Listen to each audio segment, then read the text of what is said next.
श्री राधे राधे। भक्तों, जब बहुत सुंदर सुगंध का कोई फूल खिल जाए, अत्यधिक आकर्षण हो, सुगंध भी बहुत ज्यादा हो, तो बहुत दूर दूर से उसका रसास्वादन करने वाले भ्रमर भ्रमरियां ये सब आने ही लग जाते हैं। उनको कोई निमंत्रण नहीं देता, वो गुणों पर मुग्ध होकर के आस्वादन करने आ जाते हैं। अब ऐसा ही कुछ हो रहा था माता रुक्मिणी बाई के साथ। पहले मैंने आपको सुनाया था कि जब इनके लौकिक पति का निधन हो गया था तो उनका चित्र लेकर के एक नर्मदा बाई नाम की महिला ऋषिकेश गई थी, जो सेठ जी अर्थात जयदयाल गोयंदका जी को दिखाई थी उनकी फोटो। तो उन्होंने फोटो रख ली और दे दिया फोटो भगवान कृष्ण की, और कह देना कि रुक्मिणी बाई के पति ये हैं। और महाराज फोटो ला करके दी है नर्मदा बाई को। नर्मदा बाई जी ने दिया है रुक्मिणी बाई को, और रुक्मिणी बाई बस भगवान कृष्ण के प्रति जो सच्चा उनका पहले से ही था वो और दृढ़ हो गया, प्रियतम वाला संबंध। और वो नर्मदा बाई जो फोटो ले आई थी, उनके मन में रुक्मिणी बाई के प्रति बहुत ही शुद्ध वात्सल्य भाव उमड़ पड़ा।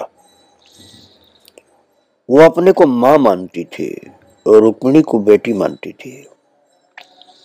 तो इस तरह से वो मातृ स्वरूपा थी।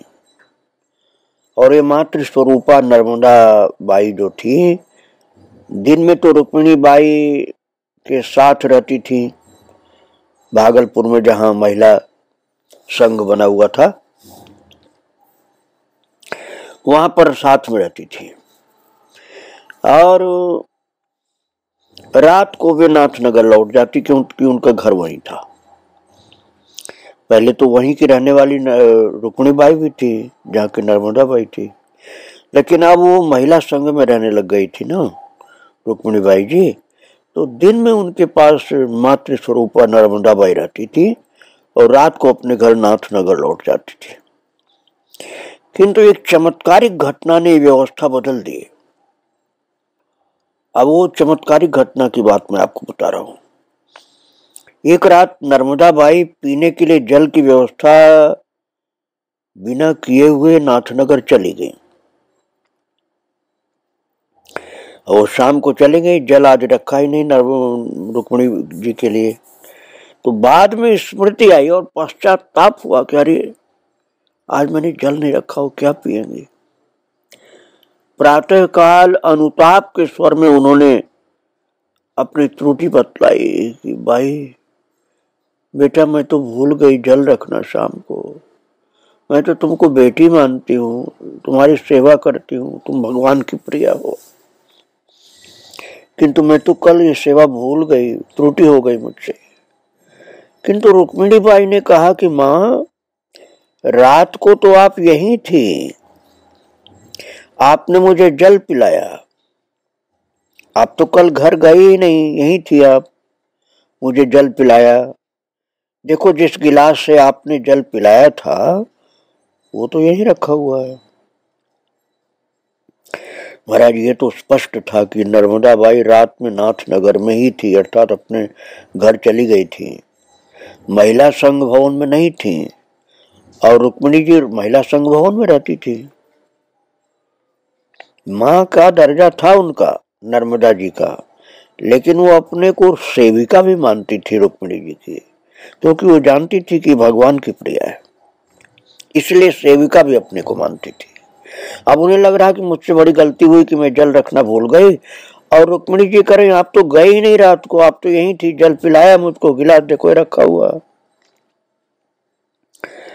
तो अब सोच रही नर्मदा बाई कि मैं तो थी नहीं, कि जल कौन पिलाया और कौन था वह जिसने मेरा रूप धारण किया। नर्मदा जी सोचने लगी कि उनका रूप धारण करके पानी कौन पिलाया। इसका निश्चय तो वे नहीं कर सकी कि कौन था, पर फिर भी रात्रि में महिला संघ भवन में अब रहने लगी वो।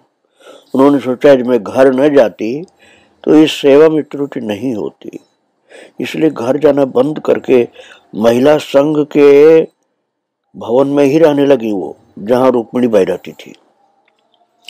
और फिर उसके बाद भक्तों नर्मदा बाई को दूसरा अनुभव हुआ है महिला संघ भवन में। जब रुक्मिणी बाई सो जाती तो उनकी स्थिति असामान्य हो जाती थी। अब रोजाना तो वो सोती थी, तब नर्मदा बाई अपने घर जा चुकी होती थी, इसलिए उनको पता नहीं था। पहली बार जब वो देखा कि वो सो रही हैं तो उन्होंने देखा, अरे ये क्या हुआ, उनके मुख से विचित्र वाणी निकलने लगी। सोती हुई अवस्था में रुक्मिणी बाई सो रही और मुख से कुछ विचित्र प्रकार का अलग स्वर की वाणी निकलती थी, जो उनके स्वर से कुछ अलग थी। यहां तक कि उनकी मुख मुद्रा भी बदल जाती थी, उनका रूप जैसे कुछ बदल जाता था। ऐसा लगता था कि वे किसी दूर देश का स्वप्न देख रही हैं और विभिन्न व्यक्तियों से बात कर रही हैं। अब नर्मदा बाई ने ये बात तो रुक्मिणी बाई से नहीं कहा, किंतु उन्होंने श्रीमती चंदाबाई ढांढनिया से कही, तो उनकी भी समझ में नहीं आया, किंतु जानने की उत्कंठा तीव्र हुई। और भक्तों ये प्रस्ताव रखा गया कि दोनों नर्मदा बाई और रुक्मिणी बाई और चंदाबाई ढांढनिया, ये चंदाबाई ढांढनिया जो थी वो धनवान थी, उनका हवेली थी। तो उन्होंने चंदाबाई ढांढनिया कहा कि नर्मदा बाई जी, आप और रुक्मिणी बाई दोनों मेरी हवेली में सोया करें, यहाँ महिला संघ भवन में मत सोइए, आप दोनों लोग मेरी हवेली में सोइए। तो महाराज यहाँ उन्हें अनेक रात निरीक्षण का अवसर मिला, ये चंदाबाई ढांढनिया को। अब ये बात सैकड़ों वर्ष पुरानी तो है नहीं भक्तों, ये समझ लिए बहुत होगी तो 50 साल पुरानी बात होगी शायद। तो ये देखा चंदाबाई ढांढनिया ने कि वास्तव में सोते समय इनकी मुख मुद्रा बदल जाती है और किसी दूर देश में जैसे पहुंच गई और विभिन्न व्यक्तियों से बात करती। तो रात में निरीक्षण का अवसर जब उनको इस प्रकार से मिला तो उन्होंने टेप रिकॉर्डर का प्रयोग करना चाहा, किंतु टेप रिकॉर्डर काम नहीं किया, असफल रही हूं। तो समझ गए कि इसमें कोई दैवी शक्ति है जो टेप रिकॉर्डर में आवाज आने नहीं पा रही हो। उन्होंने भगवान और उनके परिकरों के नाम बाई की स्फुट ध्वनि से सुने। धीरे धीरे आवाज आती थी सोती हुई रुक्मिणी बाई के मुंह से, भगवान के नाम और भगवान के परिकरों के नाम। लीला परिकरों से वार्तालाप और कभी लीला गान के कुछ टुकड़े भी सुनने को मिले। ये भी देखा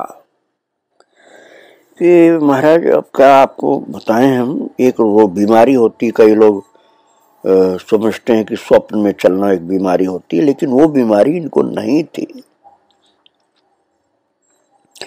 स्वप्न में चलने की बीमारी इनको नहीं थी रुक्मिणी बाई को, वास्तविकता दूसरी थी। महाराज टेप रिकॉर्डर में तो आवाज वो आई नहीं, रिकॉर्डिंग नहीं हुई। और मैं आपको बता रहा हूं कि उस समय जब उस लीला के परिकरों से वार्तालाप की आवाज उनके मुख से आती थी सोते समय, लीला गान के कुछ टुकड़े भी आते थे, भगवान के नाम, भगवान के पार्षदों के नाम, ये सब सुनाई पड़ते थे उनके मुख से उच्चारित होते हुए। तो निरीक्षकों को जो ये सब देखा, उन लोगों ने ये निष्कर्ष निकाला कि ये बीमारी तो नहीं हो सकती, बीमारी में सब चीज नहीं आती है। अरे ये कोई मंजरी भाव से आविष्ट है, ये स्वप्न प्रेरित कृत्य नहीं था, ये दैवी कृत्य था। और इसीलिए वो नाचने लगती, सोते हुए अवस्था में नाचने लगती खड़ी होकर और गाने लगती, और उनको खुद नहीं पता रहता जगने के बाद कि वो रात में सोते समय नाचती थी और गाती थी, भगवान के गीत गाती थी। इसीलिए समझा गया कि वो मंजरी भाव से आविष्ट है। कई लोगों ने तो हट किया कि डॉक्टर से पूछा, डॉक्टरों ने कह दिया बीमारी इनको कुछ भी नहीं, और डॉक्टर लोग तो शरीर उनका छूने नहीं पाए, लेकिन बातचीत करने से बोले कि बीमारी इनको कुछ भी नहीं। भक्त डॉक्टरों ने भी निकट में बैठ के सुना, कहा बीमारी इनको कुछ भी नहीं है। तब यही पक्का किया गया कि मंजरी भाव से आविष्ट है, जो हो ये स्वप्न प्रेरित कृत्य नहीं था और स्वप्न वाली बीमारी नहीं थी, क्योंकि स्वप्न सूक्ष्म शरीर से सांसारिक वासनाओं का भोग है।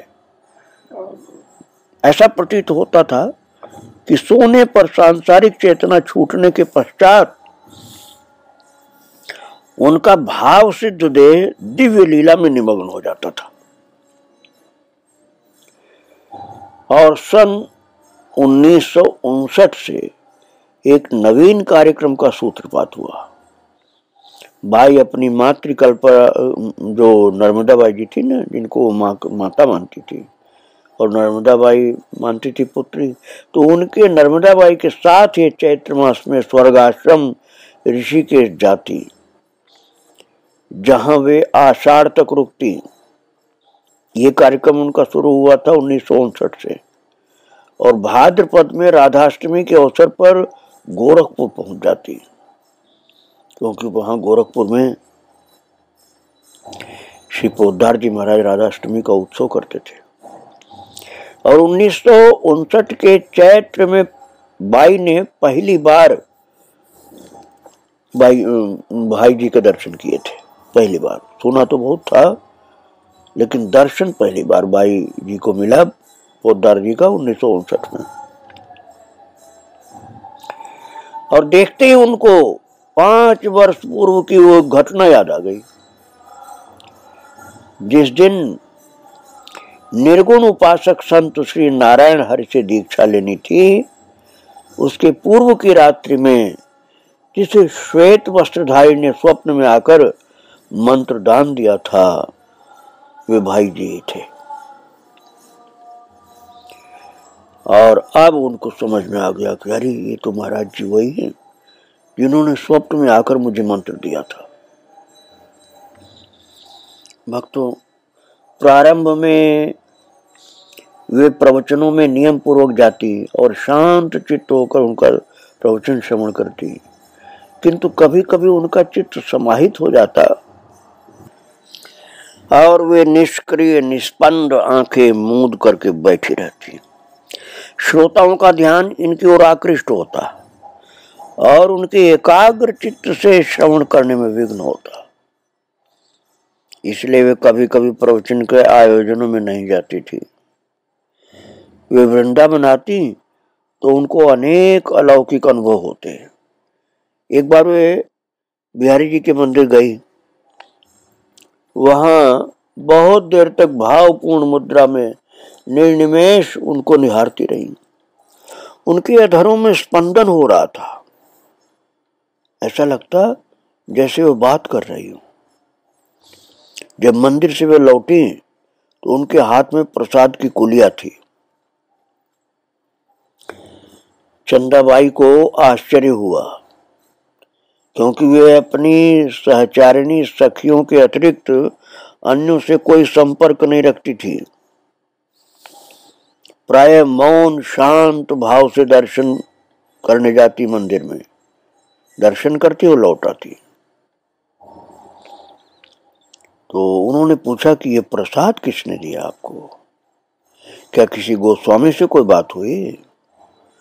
तो उत्तर था कि मैंने तो न किसी गोस्वामी से बात की और न किसी अन्य व्यक्ति से मुझे प्रसाद, न तो किसी अन्य व्यक्ति ने मुझे प्रसाद दिया। तो फिर उनसे पूछा रुक्मिणी बाई से कि फिर किसने दिया प्रसाद आपको? वो बोली मंदिर में एक नील वर्ण बालक आया था, उसने कुलिया दी और फिर चला गया। महाराज जी भगवान कृष्ण ही थे। कृष्ण का रूप तो रसिक स्वरूप है ना। भक्तों, बांके बिहारी तो स्वयं साक्षात कृष्ण है ना। तो बिहारी जी को प्रेम की इसलिए अनंत पिपासा है। जब वे निश्चल प्रेम पाते हैं ठाकुर जी, तो अपनी प्रेम माधुरी बिखेरते हुए विविध लीलाएं करने लग जाते हैं। ऐसे निश्चल प्रेम वाले बहुत कम लोग मिलते हैं, लेकिन कभी कभी मिल जाते हैं बिहारी जी को, तो अपनी प्रेम माधुरी बिखेरने लग जाते हैं और लीलाएं करने लग जाते हैं। और बांके बिहारी उनके शरीर में प्रविष्ट होकर जो लीलाएं करते थे, वो महाराज जल्दी किसी को बताती नहीं थी। और एक दिन की बात है कि ये बात जो गोरखपुर होते हुए भागलपुर जब पहुंची थी,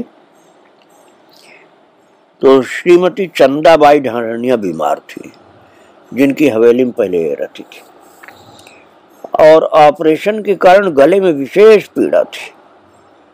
इसी समय महिला संघ भवन में रुक्मिणी बाई को बिहारी जी का आवेश हुआ, और उसी भावावेश की स्थिति में वे ढांढनिया हवेली पहुंच गईं और श्रीमती चंदाबाई से कहा उठिए। और जब वे उठी तो उनकी गोद में बैठ गई और कहने लगी, मुझे लड्डू खिलाइए, माखन दीजिए, माला पहनाइए, श्रृंगार कीजिए, मैं बिहारी हूँ, मैं बांके बिहारी हूँ, तेरे लिए आया हूँ। श्रीमती चंदा देवी पर बिहारी जी की कृपा हुई और महाराज रुक्मिणी बाई के शरीर में बिहारी जी का आवेश था। उन्हें उस समय बिल्कुल नहीं याद था कि मैं बिहारी जी नहीं हूँ, रुक्मिणी बाई हूँ, ये याद नहीं था। और जीवन की रक्षा के लिए ये शायद लीला की थी। और एक दिन दोपहर में उनको ढांढनिया हवेली में गौरांग महाप्रभु का आवेश हुआ। वे राधा नाम संकीर्तन के साथ घंटों चक्राकार नाचती हुई झोली फैलाकर भिक्षाम दे, भिक्षाम दे ऐसी मांग रही थी जैसे चैतन्य महाप्रभु भिक्षा मांग रहे हैं। ऐसा बोल करके नाम की भिक्षा मांगती रही और रात्रि में पुनः उनको गौरांग महाप्रभु का अभिनिवेश हुआ। भक्तों, उन्होंने अपना अहंकार और अपनी ममता तो बहुत पहले ही प्रियतम के चरणों में अर्पित कर दी थी। सर्वस्व समर्पण करके उन्होंने पूर्णतः कृष्ण का स्वामित्व स्वीकार कर लिया था। और भगवान के चरण कमल से अपने प्राण और प्रेम की रज्जू बांध रखी थी। और वो कहती थी, प्रभु मैं तो एकांत रूप से तुम्हारी दासी हो गई हूं। उनकी दिव्य लोक में आबाद गति थी महाराज। प्रख्यात संत शरणानंद जी ने उनके स्वरूप की ओर इशारा किया था जब उन्होंने कहा था, बेटी मैं तो राजमहल का केवल प्रहरी हूं और तेरा तो निकुंज में प्रवेश है। भक्तों, उनकी आंतरिक अनुभूति में इतना प्रखर प्रकाश था कि बाह्य जगत की जड़ता को द्रवित कर, उसके झीने आवरण को भिन्न कर वो बाहर मूर्तिमती हो जाती थी।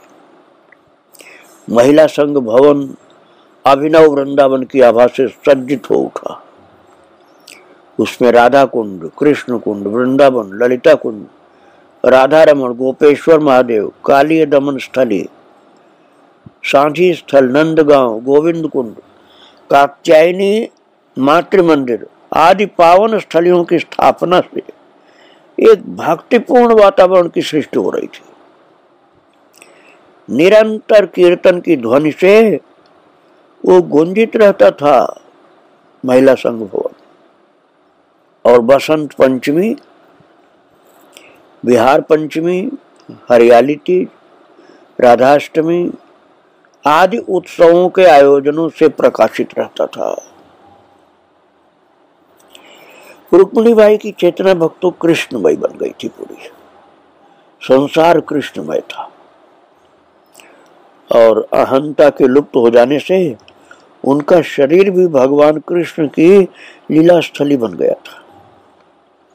कभी उनके शरीर में अष्ट सखियां बारी बारी से आती, कभी श्याम सुंदर और बरसाने वाली की भी कृपा ऐसी होती कि उनके कलेवर में आ जाते थे। स्वयं राधा रानी आ जाती थी उनके शरीर में, कृष्ण भगवान आ जाते थे और भगवान कृष्ण की लीला स्थली भी उनके शरीर में बन जाती थी। और कृष्ण और राधा रानी के आने से वो अपनी प्रेम माधुरी बरसाने लग जाते थे। अनेक साक्षी हैं इस तथ्य के कि जब कोई सखी का उनके शरीर में प्रवेश होता तो भाषा, अनुभव और मुद्राएं भी तद्रूप हो जाती थी। फिर रुक्मिणीबाई का अपने जीवन का कुछ भी परिचय नहीं दिखलाई पड़ता था। जो कोई सखी आती उनके शरीर में उस वही रूप हो जाता था उनका। कभी कभी दशावतार के विशेषतः वामन अथवा नरसिंह के दर्शन भी उनके कलेवर में होते थे। बिल्कुल उस समय वामन भगवान जैसी चाल हो जाती, छोटी सी बन करके, और नरसिंह भगवान की तरह से गर्जना करने लग जाती। कभी कभी उनकी प्रखर अनुभूति के बाह्य परिवेश में दिव्य वृंदावन के तत्वों का अवतरण होता। उनके जीवन में विभिन्न केंद्र बिंदु थे, यमुना स्नान और माता कात्यायनी पूजन और राधा नाम संकीर्तन। जहां भी वे रहती वे यमुना जी का आवाहन कर लेती थी और यमुना जी की मानसिक प्रतिष्ठा करती और उनके जल से ही सारा कार्य संपादित करती। वे मातृ उपासना विशेष सावधानी से करती थी। राधा नाम से तो उनके प्राण संचरित होते थे। अतः इन्हीं तीनों जीवन तत्वों से संबद्ध दिव्य अवतरण के कुछ उदाहरण उनके जीवन में प्राप्त होते भक्तों। मैं आपको सुना रहा हूं। एक बार रुक्मिणी देवी अपनी मातृ स्थानीय नर्मदाबाई के साथ उनके पीहर बेगूसराय गई। वहां कीर्तन का आयोजन हुआ करता था। शिवरात्रि की रात को जागरण तथा संकीर्तन की वहां व्यवस्था हुई। रात्रि के 7 बजे कीर्तनाकार महिलाएं एकत्रित हो गई। कीर्तन स्थान के दरवाजे बंद कर दिए गए और तुमुल कीर्तन प्रारंभ हुआ। भक्तों दरवाजा इसलिए बंद कर देते जिससे कोई बाहरी रसविहीन प्राणी न आ जाए, कोई ऐसा व्यक्ति न आ जाए जो नास्तिक हो, उसमें बहुत बाधा पड़ जाएगी। मध्य रात्रि जब आई, कीर्तन का स्वर अधिक उद्दाम हुआ। सहसा संकीर्तन करने वाली महिलाओं ने देखा कि दीवालों से जल झर रहा है। फिर फर्श से जल का निस्सरण हुआ और महाराज देखते देखते कमरे में 3 इंच जलधारा बहने लगी थी। बाई ने उच्च स्वर से कहा, यमुना जी का अवतरण हुआ है, यमुना जी का अवतरण हुआ है। आप विश्वास करिए सच्ची घटना कैसी हुई थी कि महिलाओं ने आचमन तक किया था। महिलाओं ने झुक झुक करके अपने जल हाथ में लिए, यमुना मैया के प्रकट जल में, और अपने मुख में डाला, अंगों पर छींटे लगाए। कीर्तन की तुमुल ध्वनि दूर दूर तक गूंजने लगी और निश्रित जल फिर धीरे धीरे धीरे धीरे अदृश्य हो गया। ये कोई स्वप्न की बात नहीं थी। अर्धरात्रि में ये दर्शन प्राप्त हुआ था और आचमन भी लोगों ने किया था। राधा नाम के कीर्तन पर यमुना मैया साक्षात प्रकट हुई थी। भक्तों इसीलिए तो कई लोग इनको यमुना जी की बहन मानते थे कि यमुना जी की बहन है ये, कि जहां पुकारती है वहीं पर यमुना जी आ जाती है। इनके सम्मुख तो रोजाना यमुना जी आती थी स्नान आदि और भगवान की सेवा सब कुछ उस जल से होता था।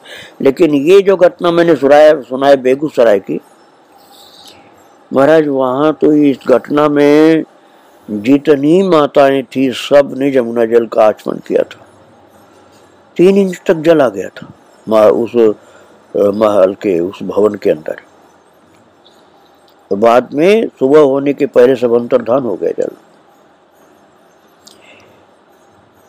तो इनके मंगलमय चरित्र आगे आप फिर सुनेंगे। आज माता को प्रणाम करके यही विराम दे रहा हूँ। श्री राधे राधे, जय श्री राधे राधे।